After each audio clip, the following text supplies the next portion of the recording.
어린 시절에 여러분 종이배들 다 만들어 보셨죠? 한 번도 안 만들어 보신 분은 아마 없을 거예요. 다 만들어 보셨을 텐데, 그래서 시냇가에 띄우면 시내의 물을 따라서 계속해서 흘러가는 걸 봅니다. 어떻습니까? 여러분 한번 생각을 해보면 그 배가 자기 마음대로 흘러갑니까? 아니면 시냇물의 물결에 따라서 흘러가는 것입니까? 시냇물의 물결에 따라서 흘러가는 거 맞아요? 그러면 오늘 사실 성경 공부 다 끝난 겁니다. 잠언 21장이 말해주는 것이 바로 그건데요. 사실은 잠언 16장에서도 이미 하나님의 주관하심과 인도하심에 대해서, 하나님의 주권에 대해서 이미 말했어요.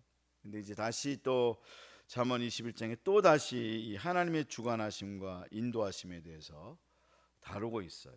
그만큼 이 하나님의 주권, 하나님의 주관하심, 인도하심, 이건 정말로 중요하다는 의미를 담고 있고요. 그리고 또 이 부분을 다루고 있는 것은 그만큼 사실 우리가 또 잘 안 된다는 거예요. 그걸 잘 깨닫지 못하고 또 그렇게 하나님의 주관하심과 인도하심을 따라서 살지 못하기 때문이라는 거예요. 그래서 끊임없이 다시 한번 이 부분에 대해서 이야기해 주고 있는 건데요. 여러분 오늘 주제의 내용은 삶의 형통과 그리고 승리가 하나님께 있는 거다. 누구에게 있다고요? 하나님께 있다. 삶의 형통과 승리가 하나님께 있는 거다라고 하는 사실을 말씀해 주고 있는 그런 본문입니다. 잠언 21장은 우리 인간의 삶을 주관하시는 분이 하나님이시다. 그걸 말해 주고요. 그래서 우리는 경건하게 삶을 살아가야 하고, 그것이 이제 1절부터 19절 말씀이고요. 그렇기 때문에 경건한 삶을 위해서 힘쓸 것과 피해야 될 것이 무엇인가, 그것에 대해서 말씀해 주면서, 하지만 우리가 경건하게 삶을 살아가지만 우리의 삶의 형통과 승리는 우리의 경건함에 있다는 게 아니에요. 하나님께 있다. 하나님의 주관하심에 있다 라고 하는 걸 말씀해 주고 있는 그런 장입니다. 1절부터 6절까지의 말씀을 보면 인간의 삶을 주관하시는 분은 하나님이라 라고 하는 걸 말씀해 주는데, 우리의 삶을 주관하시는 분은 하나님이시다. 그 하나님은 인간의 행위를 감찰하시는 분이므로 그 앞에 경건한 삶을 살아가야 한다 라고 하는 것이 1절부터 6절까지의 말씀에 말씀하고 있는 건데요. 항상 여러분 잠언은 1절이 주제의 말씀이라 그랬잖아요. 근데 1절 말씀을 보면 왕의 마음이 하나님의 손에 있다는 겁니다. 왕의 마음이 누구의 손에 있다고요? 하나님의 손, 여호와의 손에 있다라고 하는 걸 말해 줍니다. 여러분 이 잠언 21장 1절 말씀 우리 같이 한번 읽겠습니다. 왕의 마음이 여호와의 손에 있음이 마치 봇물과 같아서 그가 임의로 인도하시는도다. 여기 말씀을 보면 왕의 마음, 왜 왕의 마음이라고 표현을 했을까요? 우리가 알아야 될 것은 여러분 왕처럼 자기 마음대로 하는 사람이 없어요. 여러분 우리가 다 자기 마음대로 삶을 살잖아요. 아닙니까? 다 내 뜻대로 내 마음대로 살아요. 저도 내 마음대로 살아요.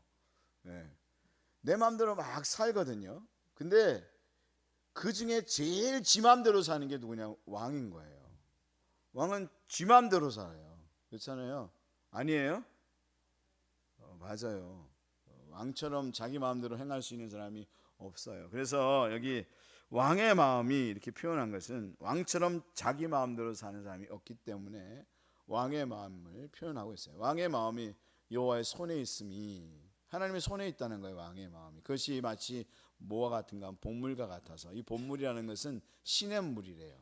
시냇물과 같아서. 원래 시냇물이라는 뜻을 갖고 있어요. 시냇물과 같아서 그가 하나님이 임의하는 대로, 하나님이 인도하시는 대로 움직여진다는 거예요.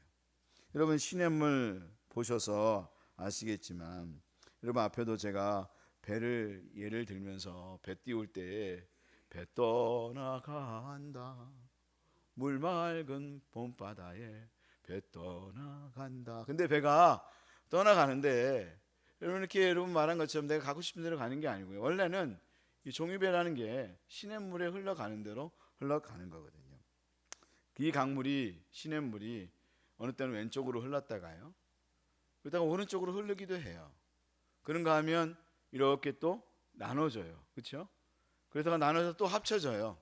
그래가지고 저기 잠실에 보면 석촌호수가 왜 생겼는가 하면 원래 강이 이렇게 나눠졌다가 합쳐진 거예요. 그리고 그게 땅이 생긴 거죠. 그래서 강이 흘렀다가 나눠졌다가 또 합쳐지기도 하고요. 끊임없이 왼쪽으로 흘렀다 오른쪽으로 흘렀다 지 마음대로 흐르는 게 아니라 그냥 어쩌다 보니까 그렇게 흘러가는 거예요. 바로 오늘의 말씀은 너희가 그렇게 하나님의 인도하심에 맡기는 삶을 살아갈 수 있는 사람이 되어야 한다.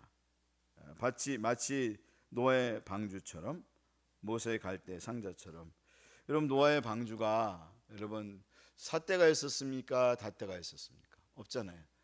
삿대도 없고, 우리 노래 부르는 노래 옛날에 여러분 동요 보면 그런 노래 있잖아요. 뭐도 없고요. 돛대도 없고 삿대도 없고 잘도 간다고 그냥 흘러가는 거예요.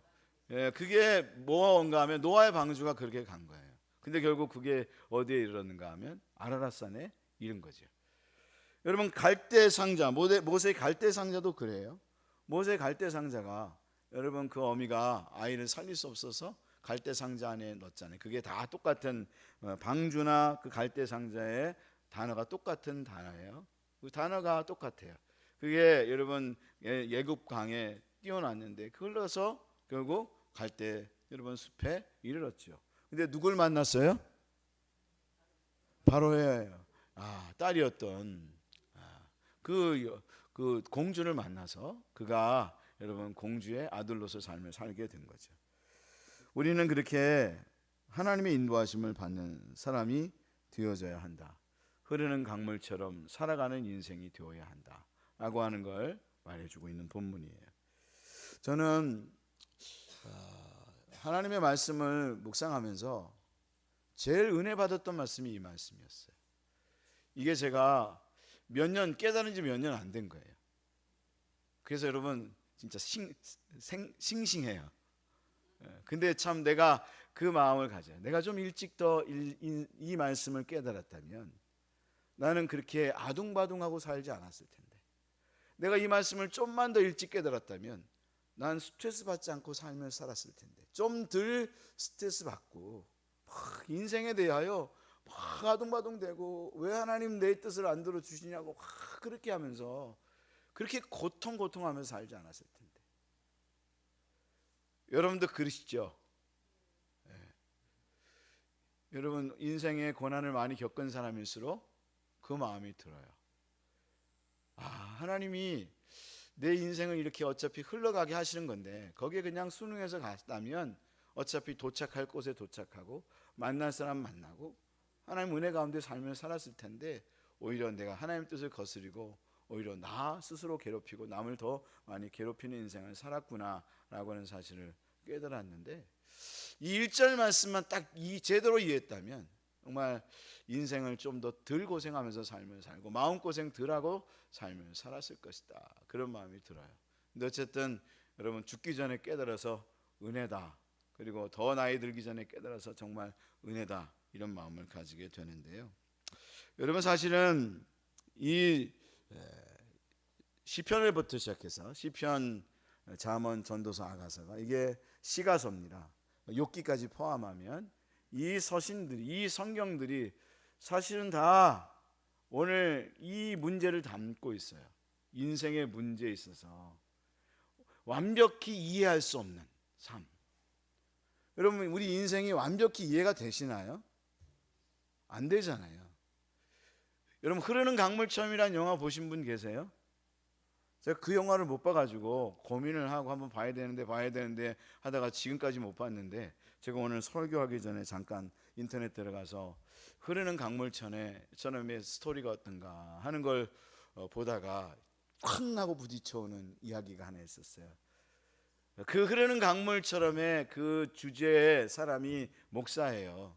근데 그 목사가 낚시를 잘해요. 여러분 낚시를 누가 또 잘하냐면 여러분 명성교회 김삼환 목사님이 낚시를 진짜 잘해요. 누가 잘한다고요? 김삼환 목사님이 낚시를 진짜 잘해요. 어느 정도로 잘하냐면요, 잘하는지는 모르겠는데 너무 좋아하신 나머지 여러분 시골 교회에서 목회하다가 낚시를 하도 하다가 수요예배에 여러분 예배 시간을 놓쳐버리고 초종치고 옛날 재종치고 했잖아요. 초종치고 재종칠 때 재종치는 소리를 듣고 깜짝이야 그래 보니까 오늘 수요일인 거예요. 그래서 정신없이 낚싯대를 숯불에 숨겨두고 그리고 가서 수요예배를 인도했다라고 하는 그 얘기를 제가 직접 들었어요. 근데 그날 하나님 앞에 회개했다는 거예요. 아, 내가 이렇게 목회해서는 안 되지 하고 그때부터 이제 정신 차리고 제대로 목회를 했다는데요. 그 흐르는 강물처럼의 그 내용 중에 그런 내용이 나와요. 어떤 내용이 나오는가 하면 그 목사님이 자기 사랑하는 아들을 잃고 아들이 죽어요. 죽고 그 아들 그 장례를 치르는 그 예배에 설교를 하면서 그 말을 해요. 근데 난 그 말씀이 탁 와닿았어요. 완벽한 이해는 없지만, 완벽하게 이해할 수는 없지만 완벽한 사랑은 있다. 완벽하게 이해할 수는 없지. 우리 인생이 그렇잖아요. 완벽하게 이해할 수 없죠. 맞습니까? 아닙니까? 근데 완벽한 사랑은 있다. 이게 욥기, 시편, 잠언, 전도서, 아가서에서 말씀하는 끊임없는 주제입니다. 우리 인생을 완벽하게 이해할 수 없어요. 그러나 하나님의 완벽한 사랑이 있다는 거예요. 그걸 깨닫고 인생의 삶을 살아가면 비록 흐르는 강물처럼 우리 인생에 살아가지만 거기에는 다 하나님의 사랑이 담겨 있고 하나님의 뜻이 성취되는 역사가 있다. 여러분, 우리 시원예비교회 성도님들은 이제 보니까 오늘 여기 거의 대부분 그래도 나이 연세 드신 분이 와서 예배를 드리고 있는데 그걸 다 깨닫고 계신 분인 줄 믿습니다. 맞죠? 그걸 아시는 분들에게 다시 복습하는 차원에서 말씀을 공부했으면 좋겠는데요. 하나님이 1절 말씀은 바로 왕의 마음이 다들 말하기를 내가 내 마음대로 인생을 풀어간다고 생각하는 그런 사람들에게 그것이 여호와의 손에 있다. 그것이 마치 시냇물과 같아서 시냇물이 흘러가는 것처럼 하나님이 우리의 삶을 인도해 가신다. 어느 쪽은 왼쪽으로, 어느 쪽으로는 오른쪽으로, 어느 쪽으로는 나눠지게 했다가 다시 모아지게 하시고 또 결국은 돌아가기도 하셨다가 결국 하나님의 뜻을 성취하시는 분이시다. 그러니까 우리는 하나님 앞에 노아의 방주처럼 모세의 갈대처럼 맡기고 삶을 살아가면서 하나님의 사랑을 느끼면서 삶을 살아가는 사람들이 되라. 여러분, 우리가 아둥바둥 되지 말고 갈등하지 말고 때로는 어떤 사람이 나를 괴롭히고 방해하는 것 같거든 방해한다고 생각하지 말고 하나님께서 잠시 스톱하게 하시는가 보다 그렇게 생각하고 물이 차오르면 또 넘어가고 여러분 한쪽이 막히면 다른 쪽 문 열린다고 생각하고 가시면서 하나님의 뜻을 따르는 믿음의 성도들이 되어져야 하겠다. 근데 우리는 그렇게 생각하거든요. 나는 그래도 하나님의 인도함을 받는다고 하나님의 주관하심을 받는다고 그렇게 말을 하는데 2절 말씀은 바로 우리에게 그것에 대해서 진짜 그러하냐 그걸 말씀하면서 2절 말씀 읽겠습니다. 사람의 행위가 자기 보기에는 모두 정직하여도 여호와는 마음을 감찰하시느니라. 여기 감찰한다는 뜻은 규정하다, 평가하다, 시험하다, 입증하다는 뜻으로 진짜 네가 그런 마음을 가지고 내가 하나님의 인도함을 받고 있다고 말하는데 진짜 마음이 그러한지를 확인하신다는 거예요. 잠언 16장에도 똑같은 말 쓰셨잖아요. 하나님은 우리의 마음을 감찰하신다고. 네가 하나님의 인도함을 받는다고 말했는데 근데 사실은 그렇지 못할 때가 많다는 거죠. 우리의 욕심대로 우리가 막 우리의 욕심을 가지고 일을 이뤄가려고 애쓰다 보니까 갈등하고 싸우고 때로는 시험 당할 때 절망하고 낙심하는 그런 마음을 가지게 되는 거죠.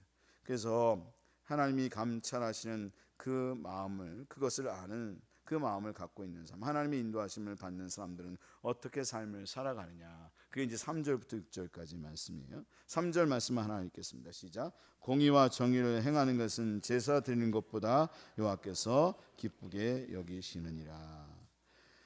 그 하나님이 우리의 마음을 감찰하심으로 그렇잖아요. 하나님이 인도하시는데 그리고 하나님께서 우리의 마음을 감찰하심으로 우리는 하나님 앞에 어떠한 삶을 살아가야 하느냐 바로 하나님 앞에 공의와 정의를 행하고 그런가 하면 4절 말씀에 죄를 짓지 말고 그런가 하면 5절 말씀에 부지런함과 정직함으로 삶을 살아갈 수밖에 없는 거다라고 하는 걸 말씀해 주는데, 그럼 왜 우리가 그렇게 경건하게 삶을 살아가야 하는가? 그게 7절부터 19절까지 말씀에 기록되고 있어요. 경건하게 삶을 살아가야 될 이유와 결과를 말해 주는데, 악을 행하는 자는 결국 망하게 되고 경건한 자는 살기 때문에 그러하다라고 하는 걸 말해 주는데, 악을 행하는 자의 멸망의 이유를 7절부터 11절 말씀과 16절에서 19절까지의 말씀에 기록하고 있어요. 11절부터 19절까지의 말씀에 악을 행하는 자의 멸망을, 그 이유가 뭔지를 말해 주는데, 그 중에 7절부터 11절, 16절부터 19절까지의 말씀에 그 이유를 말해 주는데, 바로 7절 말씀 하나 읽겠습니다. 시작. 악인의 강포는 자기를 소멸하나니 이는 정의를 행하기 싫어함이니라. 그 멸망의 이유가 바로 무엇이냐? 악한 자들은 강포하고, 7절 말씀에 강포하다 그랬잖아요. 그리고 8절 말씀은 구부러져 있고, 구부러져 있다는 것은 부정하고 간교하다는 뜻을 갖고 있어요. 그런가 하면 10절과 19절은 다투고, 그런가 하면 10절은 재앙을 원하고 거만함을 가지고 있고, 11절 그런가 하면 16절 말씀에 명철에서 떠나 있고 연락하기를 즐거워하고 좋아하고 그런 삶을 살아가기 때문에 결국 멸망하게 되는 거다, 그렇게 말씀을 하는 거죠. 그래서 너희는 그렇게 삶을 살아서는 안 된다, 그걸 말씀해 주는데, 왜냐하면 그게 12절부터 13절까지의 말씀이 있어요.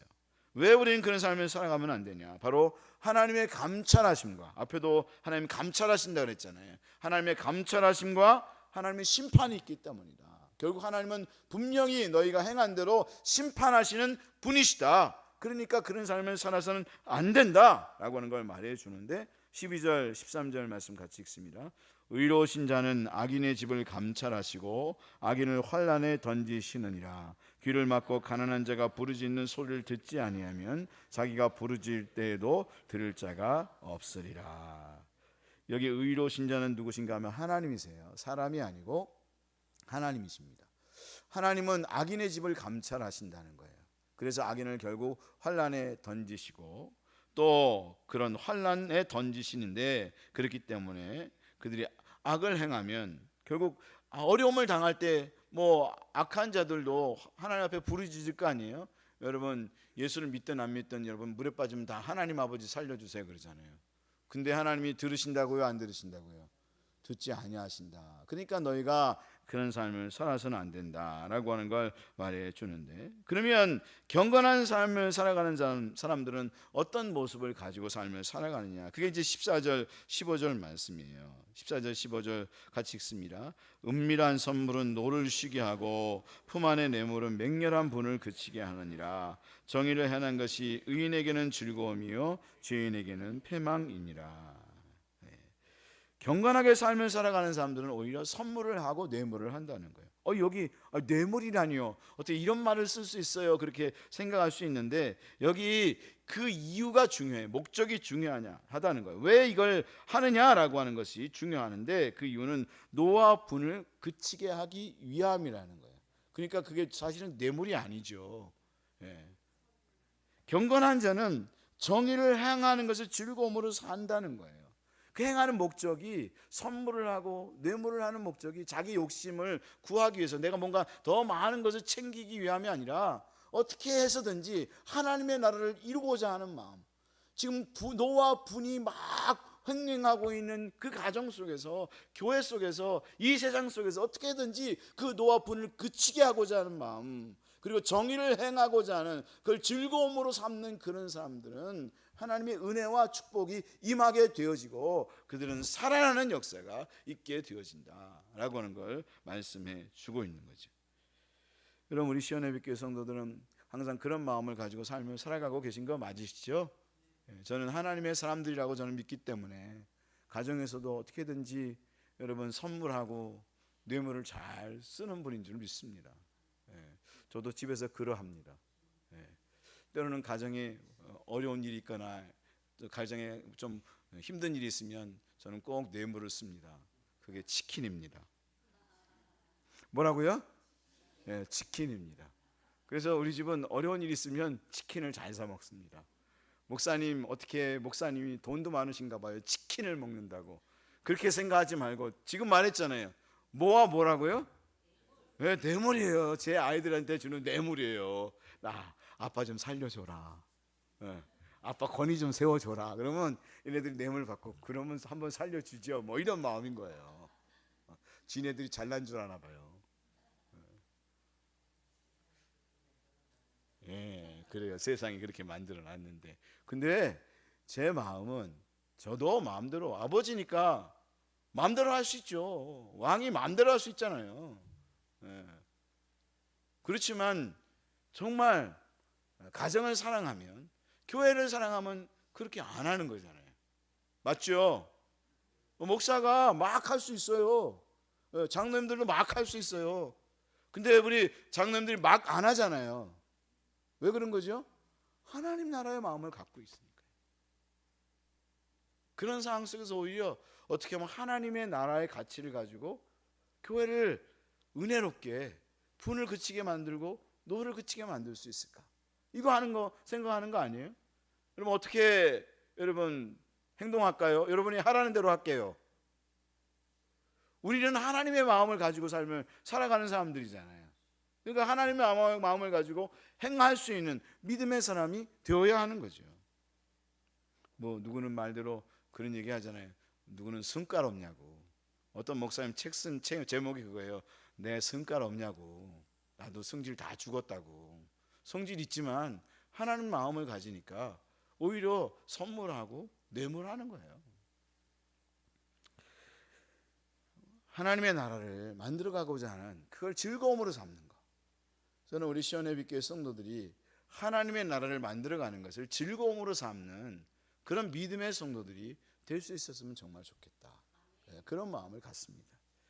그래서 경건 생활을 위해서 힘쓸 것과 피할 것을 20절에서 31절까지의 말씀에 말씀해 주고 있는데, 경건 생활을 위해서 힘쓸 것과 피할 것, 바로 그걸 말씀해 주는데 21절에서 23절은 힘쓸 것을 말해줘요.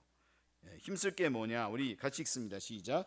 공의와 인자를 따라 구하는 자는 생명과 공의와 영광을 얻느니라. 지혜로운 자는 용사의 성에 올라가서 그의 성이 의지하는 방벽을 허무느니라. 입과 혀를 지키는 자는 자기의 영혼을 환난에서 보전하느니라. 바로 경건한 자는 공의와 인자를 힘써야 하고, 그런가 하면 22절에 지혜를 구해야 하고, 반면에 입과 혀를 지켜야 한다. 여러분 하나님의 나라 그 분과 노를 잘 여러분 지키려면 제일 조심해야 될 게 뭐라고요? 입과 혀다. 말 조심해야 한다. 그걸 말씀하고 있음을 봐요. 그런가 하면 경건한 자를 위해서 피할 것이 뭔가? 그게 이제 24절부터 29절까지 말씀인데 24절 한 절만 읽겠습니다. 시작. 무례하고 교만한 자를 이름하여 망령된 자라 하나니 이는 넘치는 교만함으로 행함이니라. 그래서 무례하고 교만함을 삼가라는 거예요. 그런가 하면 25절부터 27절까지의 말씀은 욕망을 삼가하라는 거예요. 그리고 28절 말씀은 거짓말을 삼가하라는 거예요. 그리고 정직한 자는 그렇게 자기 행위를 삼가하는 삶을 살아가게 된다.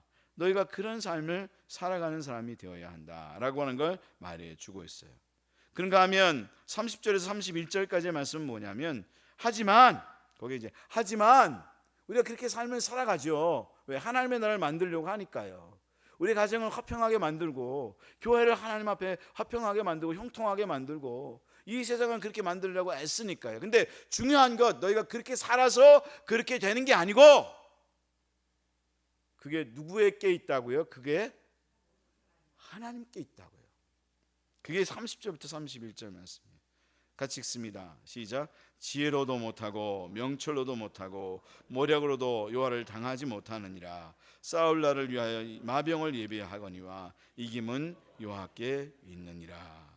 바로 오늘의 말씀이 말하는 것은 우리가 경건 생활을 위해서 힘써야 하겠지만 바로 우리의 삶의 모든 현장에서, 가정에서도 그렇고 교회에서도 그렇고 그런가 하면 우리가 직장에서, 세상에서 그렇게 해야겠지만 그 모든 것들보다도 우리가 더 의지해야 될 것, 그리고 하나님 맡겨야 될 것이 바로 하나님이시다. 왜?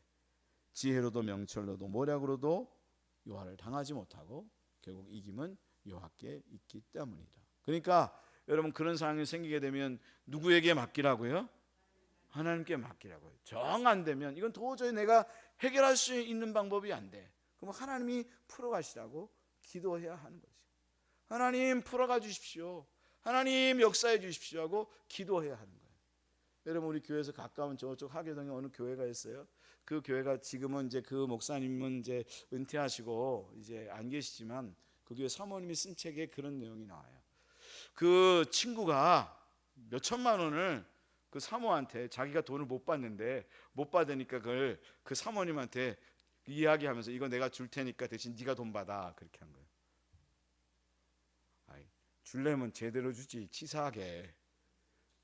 여러분, 못 받는 돈을 사모님한테 네가 받아라, 그렇게 한 거예요. 그래가지고 이 사모님이 하나님 앞에 기도한 거예요. 막 기도를 했는데도 누가 돈 막 쉽게 주나요? 안 주죠. 안 주는데 이 사모님이 어느 날 갑자기 하나님 앞에서 지혜를 받았어요. 지혜를 받아가지고 그 사람이 외국에 나가야 되는데 외국 못 나가도록 출국 정지를 해버렸어요. 근데 외국에 나가야 되니까 그 사모님한테 찾아와가지고 막 싹싹 비는 거예요. 풀어달라고. 난 모르겠고 그 돈만 해결해 주시면 돼요. 그래가지고 풀어줬대요. 돈 받고. 그 사람이 사모를 우습게 본 거지. 근데 하나님은 여러분, 그 사람보다 세상에 어떤 권력도 안 되는 거 누가 하세요? 하나님이 하세요. 하나님 앞에 맡기는, 그분 책에 보면 그런 내용들이 얼마나 많이 나오는지 몰라요. 하나님이 하신다. 사람이 할 수 없는 거 하나님이 하시는 거다. 여러분, 우리 모두가 분명히 우리의 삶과 삶의 형통과 승리를 위해서 애써야겠죠. 경건하게 살려고 노력하고 또 우리가 지혜를 가지고 노력해야겠지만 그 모든 것은 하나님께 있다. 그러니까 어떨 때는 안 되면 하나님께서 그냥 풀어가시는 대로 따라간다. 흐르는 강물처럼 간다. 때로는 이해할 수 없지만, 완벽한 이해를 할 수는 없지만 거기에는 뭐가 있다고요? 완벽한 사랑이 있다. 하나님의 완벽한 사랑, 그럼 그것을 믿고 하나님 앞에 맡기고 삶을 살아가는 믿음의 성도들이 될 수 있었으면 좋겠어요. 그러면 진짜 그걸 깨닫게 됩니다. 하나님은 진짜 사랑의 하나님이구나. 나를 너무나 사랑하시는구나. 그래서 그 사람을 붙여주셨구나. 그래서 그때 나는 안 된다고 생각하고 이게 하나님 뜻이 아니라고 생각했지만 오히려 하나님은 그 길을 내셨던 거구나. 날 너무 사랑하셔서 그렇게 하셨던 거구나 라고, 여러분, 우리가 하나님 나라에 가면 다 깨닫게 되는 날이 올 것입니다. 여러분, 잠언 기자가 말하는 것은 핵심 뭐라고요? 하나님이 우리 인생에 뭐라고요? 주님이시다. 그러니까 그분의 인도하심을 받고 맡기고 인생의 삶을 살아가는 사람들이 되어져야 한다. 여러분, 우리 시온의 빛교회 주인도 하나님이시죠? 그러면 우리는 뭐처럼 살라고요? 흐르는 강물처럼 그렇게 사십시다. 이 나이 되도록 우리가 삶을 살았는데 그거 깨닫지 못하고 막혔다고 막 힘들어하고 안 된다고 서로 갈등하고 그러면 아직도 어린 거잖아요. 아직도 지혜가 없는 거잖아요. 여러분, 우리 적용 한번 보겠습니다. 요즘 여러분의 삶은 어떠합니까? 여러분이 뜻하는 대로 풀어지고 있으십니까? 그렇지 않다면 왜 그렇다고 생각합니까? 어떻게 하면 좋겠습니까? 여러분, 우리의 뜻대로 됐으면 좋겠는데 안 되는 것들 있잖아요. 안 되는 거 있어요. 또는 일부러 하나님 그렇게 하실 때도 있어요. 왜? 뭐 때문에요? 사랑하니까요, 우리. 그래서 막히면 기다리고 또 문이 열리기를 바라고 안 되면 기다리고 그렇게 하는 거죠. 제가 한 가지 예화만 마치고 끝내겠습니다. 여러분, 임파테이션 아시나요? 임재에 들어가는 거. 임재에 들어갈 때요, 그럼 그냥 말대로 이렇게 쓰러지는 것도 아니고요. 임재에 들어갈 때 보면 진짜 이렇게 하고요, 이렇게 쓰러져요. 그냥 이렇게 쓰러져요. 이렇게요. 그러면 이렇게 쓰러지면 어떻게 될까요? 다리 몽둥이 하나라도 부러질 것 같죠. 근데 저는 신기한 게 제가 그런 사람도 여러 정말 수없이 봤는데도요 하나도 다친 사람은 못 봤어요. 왜 그럴까요? 여러분 애들이 여러분 굴러떨어지면 안 다칩니다. 왜 안 다칠까요? 애들은요 이게 긴장이 안 돼 있어서 그래요. 긴장이 안 됐어. 안 다쳐요 애들은요. 근데 어른들은 굴러떨어지면 다 다쳐요. 뭐 다리가 부러지든지 아니면 여러분 뭐 골절이 생기든지 뭐 뭐든지 하나가 부러져요. 이게 하나님 앞에 맡긴다는 게 그거예요. 그냥 임재에 들어갈 때 보면 진짜 하나님 앞에 그냥 내가 뭐 생각할 게 없어. 그냥 쾅 하고 쏠려요. 뭐 180, 190 넘는 사람이 그거 그냥 8쪽, 9쪽 되는 사람들이 쾅 쓰러지는데 하나도 안 지쳐요. 저는 그걸 보면서 저게 하나님께 맡기는 거구나. 그런 생각을 한 적이 있어요. 우리가 막 긴장돼 있거든요. 풀라고 좀 긴장 좀 풀라고 해도 우리 풀었다고 생각했는데 여전히 긴장돼 있고 막 그러잖아요. 그래서 하나님 앞에 맡기고 풀고 긴장을 풀고 하나님께서 풀어가시면 가는 거고 안 되면 어쩔 수 없지 뭐 그냥 그렇게 맡기는 믿음의 사람들이 되면 정말 좋겠다 그런 마음을 갖습니다.